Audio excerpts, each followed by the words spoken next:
ایک زمانے میں ایک بہت خوبصورت جوڑا ایک گاؤں میں رہتا تھا۔ ان کی کوئی اولاد نہیں تھی، لیکن ان کو ایک لڑکی کی خواہش تھی۔ کچھ ہی دنوں بعد وہ نوجوان لڑکی ایک بچے کی امید کر رہی تھی۔ ایک دن جب وہ کھڑکی سے باہر کی طرف دیکھ رہی تھی، اسے سامنے والے گھر میں ایک خوبصورت سلاد کا باغ دکھا اور اس لڑکی کا وہ سلاد کھانے کا دل کیا۔ وہ اپنے شوہر سے کہتی ہے، اگر میں نے یہ سلاد نہ کھائی تو میں مر جاؤں گی۔ اس لڑکی نے اپنی بھوک کھو دی۔ اسے کچھ بھی نہیں اچھا لگتا تھا۔ اس کا شوہر اس کی یہ حالت دیکھ کر بہت پریشان ہو گیا۔ اس نے اپنی بیوی سے وعدہ کیا، وہ اس کو سلاد ضرور لا کے دے گا۔ تم فکر نہ کرو، میں جاتا ہوں اور کچھ سلاد لے کر آتا ہوں۔ تمہیں پتہ ہے یہ کتنا خطرناک ہے؟ سامنے والا گھر ایک طاقتور جادوگرنی کا تھا اور اس نے اس باغ کو چاروں طرف سے بڑی بڑی دیواروں کے ساتھ گھیرا ہوا تھا، جس میں کوئی داخل نہیں ہو سکتا تھا۔ شوہر نے اپنی ساری طاقت لگا دی اور دیوار پر چڑھ کر باغ کے اندر داخل ہو گیا اور کچھ سلاد لے کر آیا۔ اس نے اپنی بیوی کو کھلائی اور وہ بہت خوش ہوئی اور اب تھوڑا بہتر محسوس کر رہی تھی، لیکن بدقسمتی سے اس کے لیے یہ سلاد کافی نہیں تھی۔ اگلے دن اس کا شوہر پھر باغ میں جاتا ہے، لیکن اس بار جادوگرنی اس کا انتظار کر رہی تھی۔ تمہاری ہمت کیسے ہوئی میری اجازت کے بغیر سلاد توڑنے کی؟ وہ میری بیوی بیمار ہے اور اس کا سلاد کھانے کا بہت دل کر رہا تھا، تو تم مجھ سے آ کر اس کی اجازت بھی تو لے سکتے تھے۔ ہم آپ سے بہت ڈرتے ہیں، ہمیں لگا آپ اجازت نہیں دیں گی، مجھے معاف کر دیں۔ آپ معاف کر دوں تمہیں سزا دوں گی۔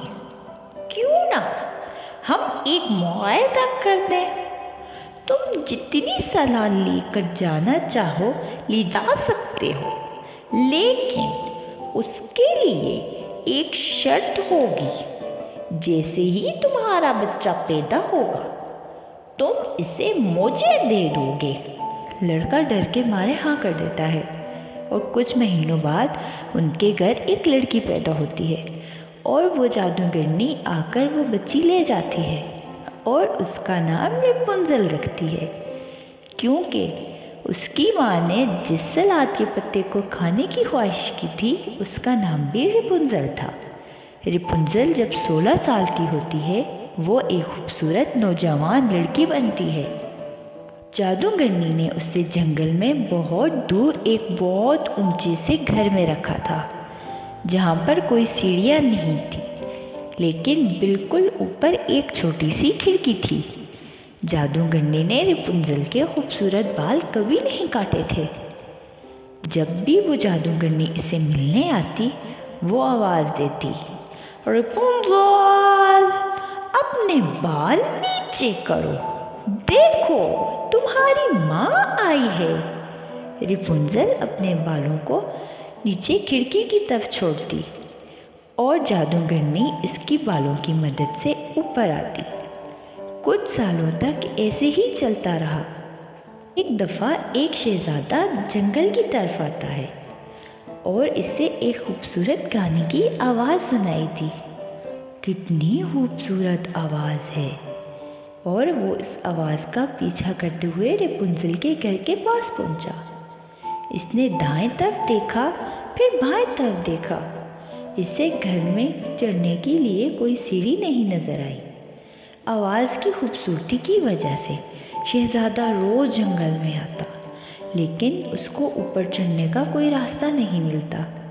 ایک رات وہ پھر اس گھر کے پاس آیا تو اس نے دیکھا ایک جادوگرنی گھر کے نیچے انتظار کر رہی تھی اور اس نے آواز لگائی، ریپنزل اپنے بالوں کو نیچے کرو، دیکھو تمہاری ماں آئی ہے۔ اگلے دن سورج غروب ہوتے ہی شہزادہ گھر کے پاس آیا۔ اس نے جادوگرنی کی آواز میں کہا، اپنے بالوں کو نیچے کرو، دیکھو تمہاری ماں آئی ہے۔ اور اس طرح شہزادہ بالوں کی مدد سے اوپر چلا گیا۔ ریپنزل ڈر گئی اور کہنے لگی، تم تو میری ماں نہیں ہو، تم کون ہو؟ شہزادہ کہتا ہے، دیکھو ڈرو نہیں، میں نے تمہارے گانے کی آواز سنی تھی، مجھے بہت اچھی لگی، اس لیے میں یہاں آیا ہوں، کیا تم مجھ سے شادی کرو گی؟ ریپنزل بہت خوش ہوتی ہے اور وہ ہاں کر دیتی ہے۔ کچھ عرصہ تک اسی طرح سب ٹھیک چلتا رہا۔ پھر ریپنزل اپنی ماں کو بتا دیتی ہے کہ آپ کے جانے کے بعد یہاں ایک شہزادہ آتا ہے اور وہ مجھ سے باتیں کرتا ہے۔ جادوگرنی بہت غصہ ہوتی ہے اور اس کو غصے میں آ کر اس کے بال کاٹ دیتی ہے۔ تمہیں میں اس دھوکے باز دنیا سے دور رکھنا چاہتی تھی، تم بھی انہی کی طرح نکلی اور مجھے دھوکا دیا تم نے۔ اور وہ اس کے بال کاٹ کر اس کو جنگل میں چھوڑ آتی ہے۔ اب جادوگرنی شہزادے کا انتظار کر رہی تھی۔ شہزادہ پھر آتا ہے کھڑکی کے پاس اور آواز لگاتا ہے، ریپنزل اپنے بالوں کو نیچے کرو، دیکھو تمہارا شہزادہ آیا ہے۔ اور اب جادوگرنی بالوں کو نیچے کرتی ہے۔ شہزادے کو نہیں پتہ ہوتا کہ اوپر کون ہے، وہ بالوں کی مدد سے اوپر چلا جاتا ہے اور جادوگرنی کو دیکھ کر بے ہوش ہو کر نیچے گر جاتا ہے۔ اب شہزادہ ریپنزل کو ڈھونڈنے کے لیے جنگل میں جاتا ہے اور اس کو پھر ایک گانے کی آواز سنائی دیتی ہے اور وہ آواز سن کر پہچان لیتا ہے کہ یہ تو ریپنزل کی آواز ہے۔ وہ اس آواز کا پیچھا کرتا ہے اور ریپنزل کے پاس پہنچ جاتا ہے۔ ریپنزل شہزادے کو دیکھ کر بہت خوش ہوتی ہے۔ شہزادہ اس کو لے کر اپنے گھر چلا جاتا ہے اور ہنسی خوشی رہتے ہیں دونوں۔